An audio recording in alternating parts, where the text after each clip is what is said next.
Welcome, everybody, to The Breakdown. If this is your first time listening, thank you for stopping by. Make sure you go back and listen to our previous podcast. We're going to be on YouTube. We're going to be on Apple. We're going to be on Spotify. Anywhere that you consume your content, make sure you check us out. And make sure you also give us a 5-star review. I am Jamie Shaw. This is my co-host, Scott Spinelli. Scott, how's it going today? Excellent, Jamie. Again, so happy to be here with you and looking forward to today's show. And it looks like here I see in the background we have a beautiful Dana Barros basketball and everything there. Shout out to Dana Barros and their people for letting us use and record and do all that at their spot. Yes, I mean, again, special thanks to Dana, Travis, Stephanie, Mike. I mean, the whole crew here. This is just a tremendous facility up here in southeastern part of Massachusetts, and we're very fortunate to be able to produce and direct our show here. So again, thanks to Dana Barros Basketball Club. No doubt. We got a great show on cue for you here today as we go through Duke University. We're going to go through the personnel. We're going to talk stories, X's and O's, and all that stuff. But first, let us kind of introduce ourselves, let you know who we are and why we are coming to you breaking down these teams.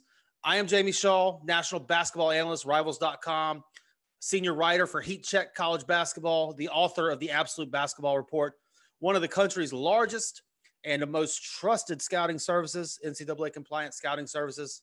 This is my co-host, Scott Spinelli. Scott, tell them about yourself. So, Jamie, I've been a longtime basketball coach. I've had the blessings and, the fortunate experience of having a chance to coach at every level of basketball. I started as a head prep school coach for many years at 2 different programs. Started the Winchendon School, that basketball program. We got it up and running. And then, I've been around this college basketball, the pro game for quite a while. From the low major to mid major to high major levels, as well as the minor league and some NBA experience. So, I've done the whole gamut. My family and I have had a chance to move around and be in a lot of different places, meet a lot of different people, and just been a great experience thus far as we continue on. For the first installment of the breakdown, we broke down Virginia. Make sure y'all go check that out in the previous podcast or YouTube video. For episode 2, we're putting Duke under the microscope. Duke, coming off a season that saw them finish 13-11 overall, 9-9, 10th place in the ACC. They finished below 200 nationally. Defensive rebounds, points allowed, and free throws attempted and made. This Duke team, they lost 5 of their top 8 players, but the 3 returners, Wendell Moore, Jeremy Roach, Mark Williams, all have starting experience coming back. They bring in the 4th-ranked class also in the country, 3 5-stars led by number 2 overall, Paulo Banchero, and they bring in Marquette transfer Theo John. The storyline of the season, though, has to be Coach K. 42 seasons on the bench, 1,097 total career wins. He's this season to hang it up. Scott, as a colleague of Coach K's, you've coached against him at multiple stops and had some success, a little bit of success against him as well. What has Coach K meant to the game? What type of legacy is he leaving, having coached Duke for so long? Jamie, that's a question. I mean, words can't even, I don't express or define what he's meant to Duke University and college basketball. When you think of Duke University, you obviously think of Coach K. I've been to so many basketball practices and camps around the country. Matter of fact, even around the world. And, Duke University is synonymous with slapping the floor, getting in their defensive stance. And I think that legacy, will last forever. You just think about how many players and people's lives that Coach K has touched along the way. He's a passionate coach. He's one that, just shows great emotion, and you can see the love that he has for his players. And all this positive talk about the Duke program and stuff, for numerous years, you were competitors. You tried to beat them, had an admiration or respect to them across the way. Before we get into some specifics, what is it like walking into Cameron Indoor Stadium and playing a game, coaching a team, keeping your guys together in that small, intimate environment? What is that like?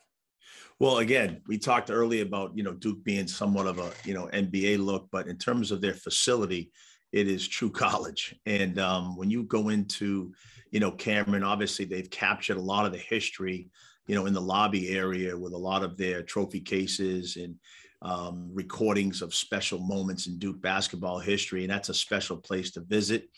And then when you walk through the doors at Cameron, you almost feel the history, the nostalgia. You can kind of get goosebumps walking in there. And the one thing about Cameron that really, to me, is makes it special, when you walk in, you look around, there aren't the luxury boxes, there aren't the upgrades in terms of the extension of seating, and it's just a place where college kids can go and truly enjoy the experience of being at a game, rooting for their classmates. And it's one of those things where if I were to tell you, walking into a facility like Cameron, you would think, okay, this is a place that is, not up to par in terms of maybe some of the big venues that are in the ACC around college basketball, but nothing matches the excitement, the enthusiasm, the fanfare, the noise level in Cameron when you're playing, and especially when Duke, gets going. It's a special place. I mean, we've seen pictures, or people have seen the videos with the crowd. They have these different rituals pointing at, side out of bounds, offensive opposition. And it really is a special place. And the credit goes to Coach K and what he's been able to establish there on campus, with his students. I mean, there's tents you can see students camping out for games outside of Cameron. And Cameron is a special place. It for me personally, being from up in this Boston area, it reminds me of the old Boston Garden, one that didn't have the best facilities per se, back in the days when they had their glory days. But it's again, one of those, college arenas that will forever be remembered and continue on with just a tremendous atmosphere for games. And I walked you right into this, and I'm sorry to have to bring it up, but you were a part of the very last ACC game that Maryland and Duke will ever play. It was an instant classic game. Y'all were coming off of 2 consecutive wins against Duke, and y'all were taking them to the wire at Cameron Indoor Stadium. I got to know, what was that moment like to be a part of, and how did things play out? Well, look, we were at Duke, first at Maryland, and we had a little success against them. We had actually beaten them in the regular season. And then that year we actually sent them home from the ACC tournament in Greensboro, which was special.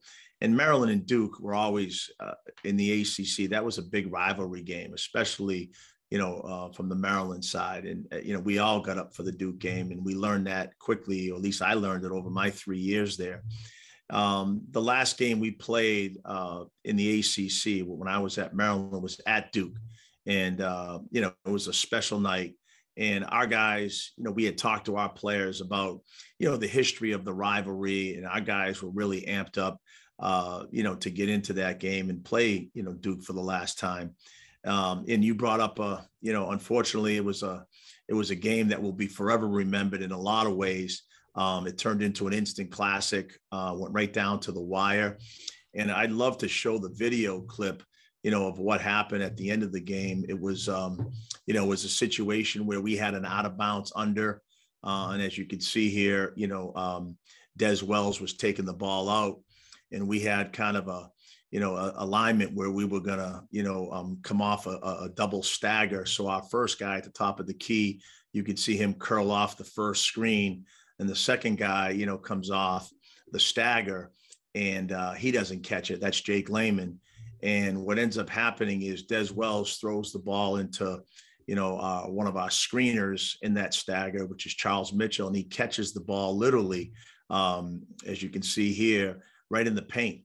And, Charles, one thing about Charles Mitchell, he had a patented left shoulder right hook that, he very rarely missed. And he actually got the ball right in a place where he could utilize that move. And, he kind of chicken winged the defender of Duke, and he went up, and the ball actually hit the front of the rim and bounced, as you can see, bounced around here. And instead of falling in, it fell off. So down one with 6 seconds to go, perfect look to beat them.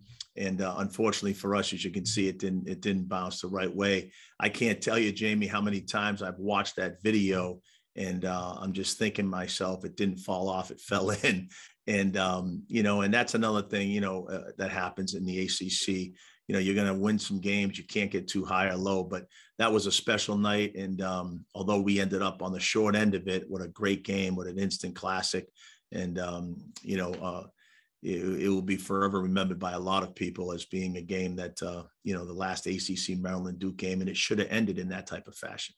Just like in previous years, Duke right now is bringing in the number 4 overall class, Rivals.com. So another top 5 class. They have 3 more 5-stars in tow and another 4-star there, and 2 transfers coming as well. So a 6-man class. Paolo Banchero, number 2 overall. They have AJ Griffin, number 16. Trevor Keels, number 22. And they have Jalen Blake's number 116 overall in the class. Theo John coming from Marquette. Bates Jones coming from Davidson. Scott, I know you've dove through the film and seen all these kids both in the recruiting trail as well as preparing for here. Tell me about what these guys bring to the table and how they're going to be implemented with Duke as they move forward this season. Well, this is an impressive haul right here for Coach K and his staff. Obviously, Paolo Banchero is one of those major difference makers that come around once so often. I mean, he's a guy that could be I think the first pick in the NBA draft. I think he's that good. He's a player that possesses an unbelievable skill set at 6'10". He's 250 pounds, very versatile defensively. You could play all kinds of different things defensively with him in terms of whether he's at the 5 or at the 4 or at the 3. If they want to go really big, you can switch ball screens with him. Any ball screen coverage, whether you want to show hard, flat coverage, drop coverage, whatever you're thinking, whatever they're going to do defensively, he's a versatile enough defensive player that you can kind of mix up the defense in terms of how you want to play it. And he's also a presence at the rim, which, again, is going to be something very, very important for Duke, especially the way they defend out in the perimeter. They really get up and pressure the ball. So he's a major difference maker. And, a very unique side of him that in watching him, I'm not sure, Jamie, you would agree with this, but watching him on film through high school, he's the kind of kid that, it's a rarity to kind of say to yourself, look, a kid that's coming in from high school to the ACC as a freshman, there is a little transition to the speed of the game. You got to catch up with certain things, and then obviously a kid like him eventually will be in the NBA as long as he continues to stay healthy. But you could actually see at this point of where he is today that his game not only translates from high school to the ACC and being a major impact guy here at Duke as a freshman, but also from Duke when he does decide to leave, being a major impact player in the NBA. I'm not sure you agree with that, but I feel that very strongly about this kid. Yeah, and then AJ Griffin as well, going over to Trevor Keels, Jalen Blake's. I agree with you on Banchero in every aspect that you said. I think that he is the bee's knees when it comes to that. I fought for him hard in Rivals to be the number 1 overall player and all that stuff. But AJ Griffin, Trevor Keels, Jalen Blake's, what do you see from them, and how do you see them kind of fitting into this Duke team?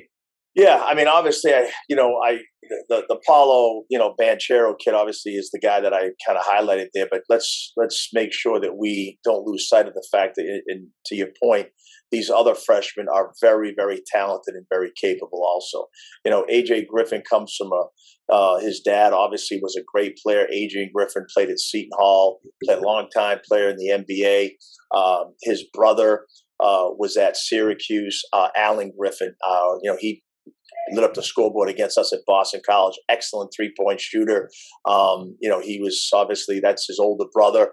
And then I believe his sister is a, impact player at the University of Connecticut on the women's team there. So, great family of basketball players, starting with the dad, Adrian. But when you watch AJ, you're watching a man-child, a kid that physically, again, can defend multiple positions out on the floor. He can score from all 3 levels.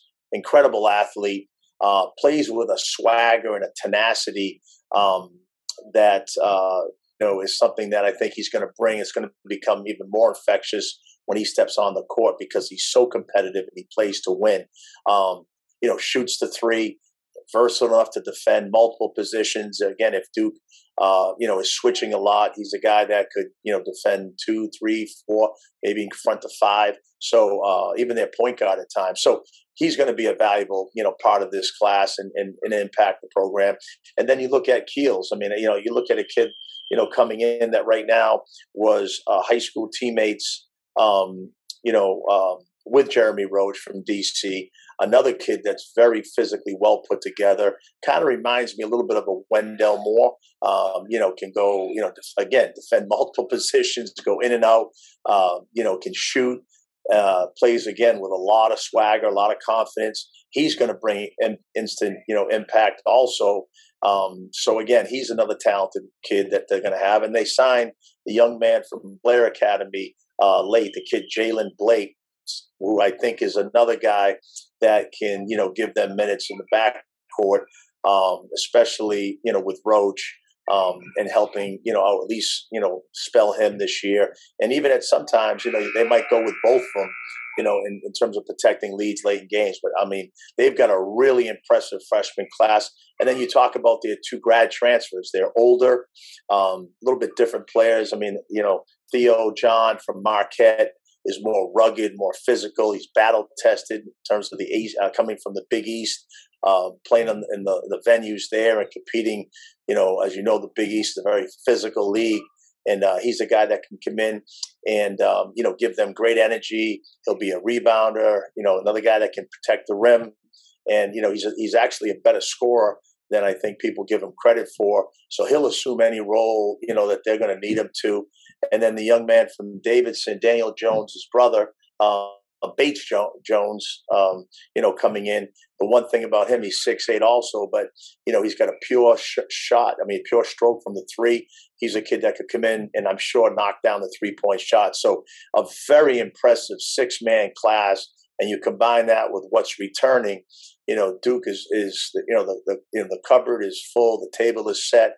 If they stay healthy, this could be a real fun year in seeing Coach K try to win. I think it would be his 6th national title. I think he's got 5 right now, but they can definitely compete if this team stays intact and healthy. Duke plays so fast. They seem to be number 1 or number 2 in the ACC in scoring and all kinds of offensive production year in and year out. Speak a little bit toward how they get so many points and how they're able to efficiently score so many points in a game. Well, if you remember our last episode of the breakdown, we spoke about Virginia. And Virginia's the type of team, the way they play, possessions tend to decrease during the game. With Duke, possessions are going to increase. And by that, I mean this. They really put an emphasis on running their lanes. And at times, even in practice, what we would do with our scout team, Jamie, we would tell our scout team, look, don't even take the ball out on a made shot when we're playing 5-on-5, just so our guys get used and get in the habit of, sprinting back on defense. We talk a lot about fingertips and voices where there's big time communication. And if you're not sprinting back and someone's not, calling out the rim, and then you got to obviously declare the basketball, stop the basketball. Then you've got to find dangerous people, meaning they're, shooters. They've got to match up to those shooters. And then we talk about engage in the post. Those rules apply against Duke for the entire game in any missed or made shot opportunity. What I like to do is show you a couple clips here of them in transition in terms of how fast they can get out and run. Even if we talk about it coming into the game, sometimes it takes, your team or our team a little bit of time, to get familiar with how fast they actually play. So in this first clip, you're going to see on a missed shot here, you're going to see an opportunity where actually it's a block shot. They get the ball out of bounds quick, and you can see how they run wide. So they're 5-man trying to run right to the front of the rim, and they run wide with their guards, and there's a pitch ahead, right there to Jalen Carey. And you think about how fast that just happened. The second clip, another missed shot, and you can see this is our team against Boston College when we played them. This was early in the game. So, again, I think it takes a little bit just to get caught up with the speed with which they play. And, our problem here is nobody declared the rim getting back. And then if you can see Derek Thornton here backpedaling on defense, it's something that is a no-no against Duke. You cannot backpedal. So right now, poor communication, Jalen Carey sprinting to the front of the rim, and they pitch ahead. And this is where Duke can really, really hurt you. They get out and run, and those are the easy baskets that you just can't give up if you're going to beat them, all right? In this setting right here, you can see another situation in transition where everybody's running wide. Look at the spacing on the floor. Right now you've got guys filled into spots where, I believe this is Jones with the ball. He can drive any which way. But in this set right here, he's driving it. And look at O'Connell. His hands are ready. His hips are down. And again, sticking to what Duke likes to do in transition, if it's not a layup, they'll put pressure on you by driving the basketball, playing off two, and they'll shoot threes. And if they get going from the 3-point line, those can add up very fast also. Another situation here, this is off a missed free throw. Watch how fast they get the ball up the floor, pitch ahead, and then they're wide open to a 3-point shot. I think that's Joey Baker right there, with that 3-point make. So, in all of those possessions, you can see Duke looking for layups first, big man running to the rim, 5-man right to the front of the rim, and then they're looking to pitch ahead at any time, whether that's for the drive or whether that's the driving kick or whether it's for a wide open three. So you've mentioned a few times NBA style. Obviously, they've had a ton of talent, and that goes so much more than just having NBA players on your roster. It's a system, playing inside out and playing through some bigs and movement and continuity and all that stuff. Talk a little bit more about how Duke offense is an NBA style type of offense. Well, first of all, Coach K every year plays to the strength of his individual players for the collective benefit of the team. And by means of that is this: they'll come into games where if they feel like they have a matchup advantage, they have a lot of quick hitting sets that each one of their players will be showcased to play to their strengths. In the NBA, as you know, Jamie, a lot of the game is about matchups, okay? Exploiting a matchup in the NBA is a big part of what the NBA is about on the offensive end of the floor. And Duke does it as well as anybody. The other thing I'll mention about Coach K and Duke is that if they are successful in running one of these quick hitting plays for any of their guys, most of the time they run it again and again and again until you stop it. So the old school mentality of until you stop it, we're not going to stop doing this. And that's another thing that you've got to be prepared for against Duke.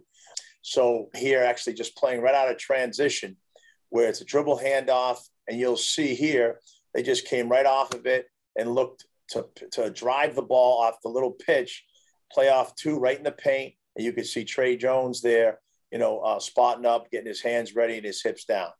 Second action here, you'll see again, driving the ball to the paint, playing off two, and you can see the great spacing. We talk about NBA spacing. They've got right now literally four guys beyond the 3-point line with one guy, driving the basketball. And in North Carolina's defense here, they're swarming to the ball. And so what happens is it's an easy kick and then one more for a wide open three. That's vintage Duke basketball where they're playing inside out off the dribble in those two scenarios. In this third case here, we're going to talk about inside out in a different way. So any of their post guys, especially in this case, this is kind of old school, but any of their 5 men, and especially this year with Banchero, if they play him down there, and Williams, we'll talk about Williams here later in the broadcast, but if the ball goes inside here, the old school traditional way, they're going to play inside out through the post, meaning this. Plumlee here catches, he makes an aggressive move, and this time you can see the Duke players all with their hands ready, moving to get in Plumlee's vision. And you can see the Miami defenders here kind of locked in to what's happening on the ball. And that's something that you cannot do against Duke because they will make you pay. And you can see Ryan Kelly there, getting Plumlee's vision for 3. Here's another example of it. Plumlee in the post. You can see a couple of the Duke players kind of cut early, But again, in this set here, you'll see Virginia Tech kind of lose sight of their man here, one of their defenders, and they just relocate beyond the 3-point line for a wide open three. So again, those are two scenarios that Duke plays inside out with. And this is another set where they actually come down in transition. They just drive the basketball.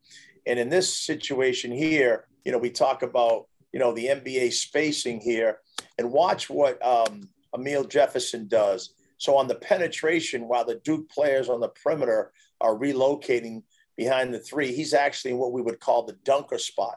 So that dunker spot there, Duke does a great job if you're driving the ball and let's say the Duke offensive man beats his defender, he gets in the paint, and in that dunker spot, he gets behind the backboard there and he positions himself where the defense, as he helps up, he leaves, Emil Jefferson here wide open for an easy dunker finish. And that's another example of how they're spacing and how they're moving on the dribble, whether it's in the post or whether it's off the dribble drive. So, Jamie, they play both ways, in terms of how they play inside out. And it's really difficult to defend because most of the times as a defender, you're caught there in position where you're taught to help. You're seeing the ball, but you have to see your man. And, playing in Cameron, playing, fast as they do throughout the game, mentally you might fatigue a little bit. And then if one guy breaks down on defense, just one, it costs, everybody a possession where they're going to get a wide open look. So very impressive over the years in terms of how they play with that NBA spacing. A lot of the talk that you went through with Duke here plays with their bigs. You talked about playing inside out in the half court. You also talked about in transition, their bigs rim running and getting downhill fast to the basket. You can't talk about Duke and their bigs without Mark Williams. Obviously, he was one of the biggest stock risers of the season last year and really improved himself. What do you see from Mark Williams? What caused the improvement, do you think, last year? And what do you see from him coming forward this year to make his mark in the ACC? Well, let's think back to the last 6 games last year. Mark Williams developed he was probably the best big man, 5-man in the ACC over the last 6 games of the ACC schedule. I mean, his numbers, were, astronomical in terms of what he was, his productivity. He was around 16 points plus per game. He was almost at a double-double, I think 8.5 rebounds. And then his shooting percentage was like 74% or so, or maybe even higher than that from the field. And, his improvement from where he was early in the year, again, the credit goes to Coach K, Coach Shai, the entire staff, because one thing that Duke does do another really good job of, although these guys are 5 stars and 4 stars, they do develop their players. And Mark Williams is a perfect example of that. Growing up when we were both younger, I have very vivid memories of this Duke defensive team coming down crunch time, Cameron Indoor, all 5 of them just slapping the floor, playing the tough defense. We're going to get in your face and do all this type of stuff. Obviously, that was 20 years ago or so. Wojciechowski and all of them were still in school. Talk a little bit now about Duke's defensive identity and what they do and try to do on the defensive end of the floor as well. Well, when you think of Duke, and I think that's one of Coach K's legacy that, will always be remembered about Duke. And that is when, 5 guys, when you're coming over half court, you see the entire defense, the Duke defense, all get down and slap the floor to position themselves low and get in that ready stance, butt down, back straight, palms up, airplane, and really be in that defensive stance. And that trademark, that legacy was established by Coach K and will always be remembered. So this is an example of Duke's full court pressure. This was Goldwire, and he's up on the ball. And you can see his airplane technique, and he's really applying pressure. He's not giving you an inch here. And it does take a toll, especially in Cameron, when teams come in and that full court pressure, is applied. And that was a very good example of how intense they are in their man full court. The other thing here is you're going to see, and they will create offense through their defense. And by that, I mean this. When they are playing in those gaps, one pass away, not a lot of help in terms of the dribble drive. However, they want to deny that pass as best they can, and they look to shoot the gaps. Why Duke has been so successful in terms of how many points they've scored, per year within the ACC and as well as in the country, is because they create a lot of offense through their defense, and a lot of it is steals, one pass away, shooting the gap. The only problem with that possession is Goldwire, although he gets the steal, he uses an outside hand. We like to talk about it. Duke does it usually. They're so fundamentally well coached. They get in that with that inside hand and they tip it. The reason you're inside hand is because if you do not get the ball and you go with your inside hand, it doesn't take you out of the play. But this is an example of them creating offense, through their defense, easy baskets. And these easy baskets are really hard for teams to overcome. So let's go back to this statement that we made about Duke in terms of their one pass away positioning, in terms of not helping out of a slot drive when the strong side corner is occupied on a single side. And this is what I mean by that. Kihei Clark here from Virginia has the ball, we would say the slot area. And you can see here, Keys is on the wing. If he moves, as he moves on the dribble to the corner, you can see the Duke defender not helping at all off of him. And this is more of an NBA look, where in the NBA, again, they don't want to help too much strong side, especially off corner, shooters, because of the percentages and the analytics work against you. And what Duke will do now is they'll rotate from what we call the weak side help position. And in this case, it's Carey coming over, and they love to weak side block shots here with their bigs, and that will get them going in transition. So another example of how Duke does play more an NBA style. When we showed that type of action last episode, we saw Virginia much more active, early gap and help there, and that one pass away from the slot to the corner. So again, different styles, both extremely successful. Duke's more of an NBA style in terms of how they play that one pass away slot drive to corner in terms of not helping. So this next clip is vintage Duke also. Now, this set right here, this is Boston College. Obviously I was there the last several years, and we actually had Stephon Mitchell, pretty versatile, kind of a forward, hybrid forward who actually could bring the ball up. And you could see Duke here not even backing off any pressure. So that's Delorier playing, whether he's the 4 or the 5, picking up here full court, trying to apply pressure. We tried in this possession here to kind of run a little backdoor, and, Duke recovers nicely. But we'd like you to watch the intensity of which they play every possession. They're helping here on the dribble drive. That rotation right there where Wendell Carter actually helps from the elbow down is an NBA rotation where he's taking away that, that baseline drift.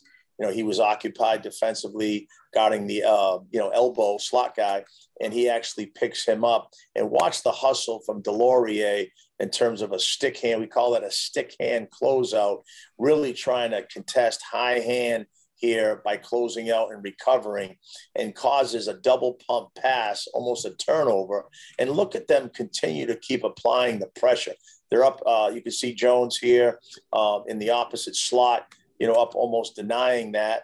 And everybody else is in a stance. And now, again, those are the kind of possessions, that Duke feeds off of, in the sense that what they'll do then is take that possession, rebound it, and really kind of play downhill again with that, inside out attack.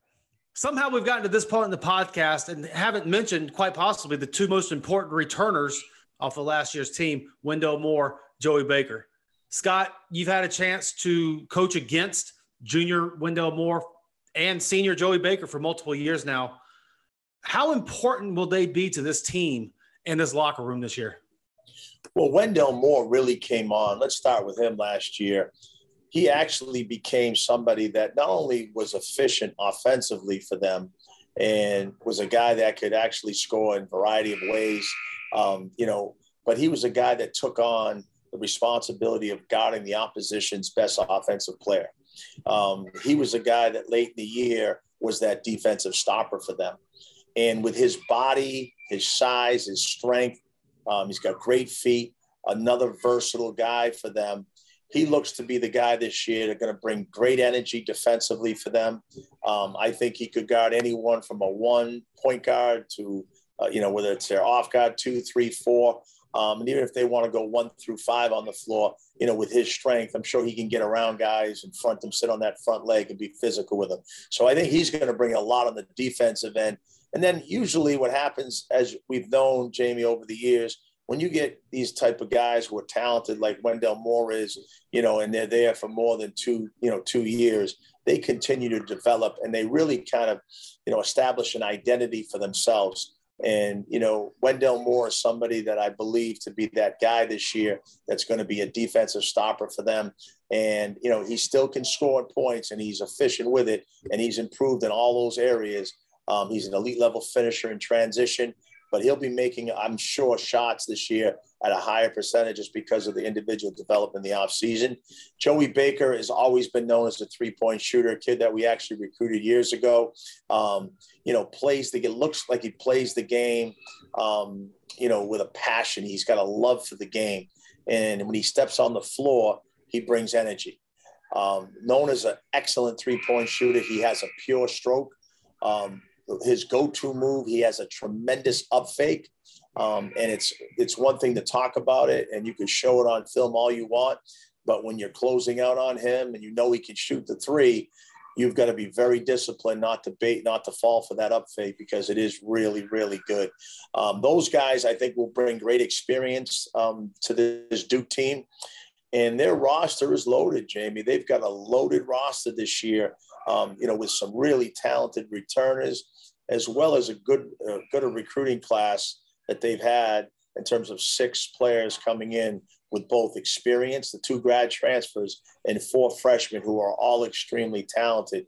And, probably looking at a couple of those guys in terms of freshmen, if they stay healthy and continue to develop, are probably going to be top, lottery picks in next year's draft. So they've got a really, really exciting year here to look forward to in Coach K's last season as the head coach. We've broke down the personnel on the roster. We've gone through the recruiting class. We've talked about all the players in the rotation. We've given the X's and O's of their offensive system and what they try to do on offense. We've talked about their defensive system and stuff. I feel like, though, with all that Coach K has done for this game, let's close out with a little conversation about Coach K and kind of what he means, to the game and to what he's done and his legacy and living thoughts as to what he'll have with you. Jamie, for me, in watching Coach K, whether I, was a player, into my coaching career, my biggest takeaway from all of the, forget all of the 5 national titles and the 12 ACC regular season, ACC championships. I think he's with 12 Final Fours. He's got, 25 or so NBA lottery picks. Take away all of that. To me, it's Coach K's true love, passion that he has for his players. He is extremely committed and loyal to his guys. And as a player and now as a coach, I think that means quite a bit. When you see him now as a coach, he hires his former players, thanking them for their efforts, whether they scored, double-digit points or whether they were just there and they contributed to helping the team win every day in practice. He's extremely loyal to his guys, and it's such a true passion and love that he has for his players. That's always stood out to me about Coach K. And you add this, Cameron is a place that it's not I'm sure over the years they could have made Cameron into a Coliseum or some type of dome. To keep it like it is, it's a place that will be synonymous always with Coach K and the energy and the crowd and the atmosphere. I mean, what a fun place for the college kids to go to games. The energy in that building, the school spirit that's being exhibited by the students for their classmates that are playing. It makes college basketball special. And so the atmosphere that's been created there is a tribute to Coach K and all his players and his staff. And I think those are the 2 things for me. If you take away all the wins and everything else he's done, Those are the two things that I respect most that I've seen Coach K do year in and year out. For me, the thing that sticks out the most about Coach K in his career is his adaptability. Obviously, he's been coaching since the 70s, came through and was wildly successful leading into the 90s. But every era of basketball, he played that style. The two tough big guys in the late 80s, early 90s, shifting over in the 2000s to a smaller ball, ability to be able to get up and run and have guys guard multiple positions and switchability and all that type of stuff. And even on the recruiting trail, one of the best recruiters of our era, he adapted to the one and done model. He sold that. He was able to come in and get pros. When a lot of people were winning with 4-year players, he saw the shift before a lot of other people. He was able to adapt that and go after those type of players. But expanding on that a little bit more, what Coach K has done is his ability to evaluate elite talent. A lot of guys recruit, well, not a lot of coaches, but coaches recruit 5 stars. Coach K's 5 stars seem to be good pros as well. You can't say that for a lot of 5 stars. A lot of guys can recruit 5 stars. They come in and they don't necessarily pan out at the 5-star level moving ahead. Coach K seems to bring in that one and done 5-star talent that he's done these last 5-6 years. And those guys end up having great college careers, and those guys end up getting drafted and having good pro careers as well. I think that's something for Coach K. For me, obviously, this is my 9th year doing the scouting and recruiting at the highest level and all that type of stuff. Been around all this type of stuff. On this side of things, that's something that's really stood out to me. Obviously, I'm with Rivals.com, a national recruiting guy. The recruiting stuff is what I pay attention to. It's what I do on my daily 9 to 5. Seeing how he evaluates talent and his ability to land and get the talent, I think really, really, really sticks out to me. Very well said. As all the stuff that you mentioned also. Very well said, Jamie. And, I'll just add one thing to that too. As a coach, Jamie, I've been on the bench as assistant coach, been as a head coach. I also, a long time ago, I was a head prep school coach.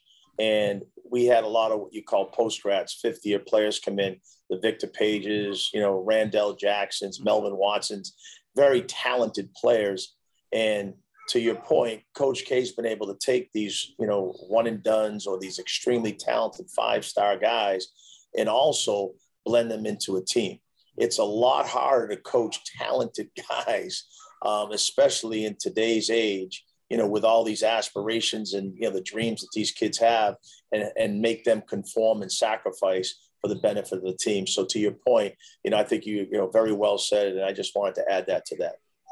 Scott, this has been another great episode covering Duke University basketball. It was great for me to be able to look in, see a little more in-depth portion, the X's and O's, and kind of peel back the layers a little bit as to what this team is on the inside moving out, to use a phrase that you used earlier as well.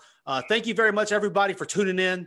Please make sure that you subscribe wherever you're listening to this at, whether it be the YouTube version, the podcast version, Spotify, iTunes, whatever you're listening to this at, please make sure you subscribe and please rate us 5 stars. Thank you guys very much for tuning in. Make sure you go back and listen to the previous Virginia one that we've done. We're going to have upcoming the remainder of the ACC teams coming as well. We're going to go pretty rapid fire leading into the preseason here. So please stay with us, stay tuned. Let us know what you think of everything. Let us know how good you think Duke's going to be. I want to hear from you, whether you're seeing this on social media or you're on YouTube or the comments on the podcast stuff. I want to hear from you. How good do you think Duke will be? Who's going to be the starting lineup? Please rate it. Please subscribe to us. Thank you guys so much. For my co-host, Scott Spinelli, I'm Jamie Shaw. We will see you next time.